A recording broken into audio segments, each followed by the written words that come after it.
అన్న ఇది చాలా ఇంపార్టెంట్ ప్రశ్న. ఈ ప్రశ్నకు కూడా మీరు ఏమన్నది, ఎందుకంటే సమాధానం కంపల్సరీ ఈ ప్రేక్షకులకు, యూట్యూబ్ ప్రేక్షకులకు కావచ్చు, అలాగే తెలంగాణ సమాజానికి సమాధానం చెప్పాలి. కొన్ని రూమర్స్ వస్తూ ఉన్నాయి, అంటే నేత అది రూమరే అనుకుంటున్నా, ఎందుకంటే వ్యక్తిగతంగా మిమ్మల్ని చూస్తూ వస్తున్నాం కాబట్టి. ఈటల రాజేందర్ అన్న పార్టీ మారుతుండా? స్ట్రేట్ క్వశ్చన్ అన్న ఇది. యాక్చువల్గా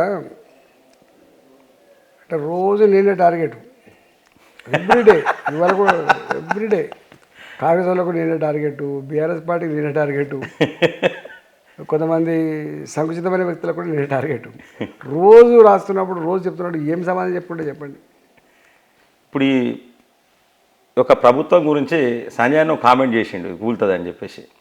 మీరు అసలు ఈ ప్రభుత్వము ఇట్లనే స్థిరంగా ఉంటుందా, కూలుతుందా? ఎందుకంటే వీళ్ళకు స్పష్టమైన స్థానాలు కూడా ఉన్నట్టుగానైతే కనిపిస్తలేదు.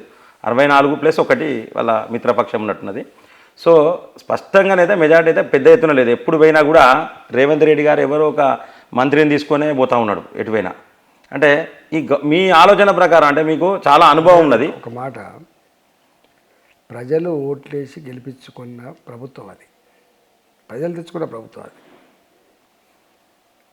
64 మంది సొంతంగా గెలిచి ఒక స్థానాన్ని వాళ్ళ మిత్రపక్షం గెలుచుకొని 65 స్థానాలు ఉన్నాయి. 65 స్థానాలు ఉన్నటువంటి ఒక ప్రభుత్వం కూలగొట్టాలని చెప్పి ఎవరైనా భావిస్తే అది మంచిది కాదు. ప్రజాస్వామ్యం మంచిది కాదు, ప్రజలు కూడా హర్షించారు అది. ఎవరైనా అట్లాంటి కుట్రలు చేసినా, అట్లాంటి కుట్రంతే మంచిది కాదు. ఇలా కేసీఆర్ గారికి ఎందుకు వ్యతిరేకత వచ్చింది? 2018 ఎన్నికల్లో 88 స్థానాలు గెలిచి 2 స్థానాలు వాళ్ళ రెబల్ అభ్యర్థులు గెలిచిన, అంటే 90 స్థానాలు, 119 స్థానాల్లో 90 స్థానాలు గెలిచినప్పటికి కూడా కాంగ్రెస్ పార్టీలో ఉన్నటువంటి 19 మంది ఎమ్మెల్యేలలో 12 మంది శాసనసభ్యులని తీసుకొచ్చుకున్నాడు. అవసరం లేకుండా తీసుకొచ్చుకున్నాడు. ప్రజలు హర్షించలే. అంటే అనేక కారణాలలో ఇదొక కారణం.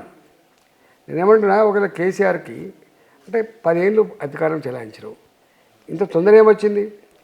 మళ్ళీ వాళ్ళని దించే అధికారం ప్రజలకుంటే తప్ప కుట్రలకు, కుతంత్రాలతో కూడినటువంటి పార్టీలకు మాత్రం ఉండదని నేను అనుకుంటున్నాను.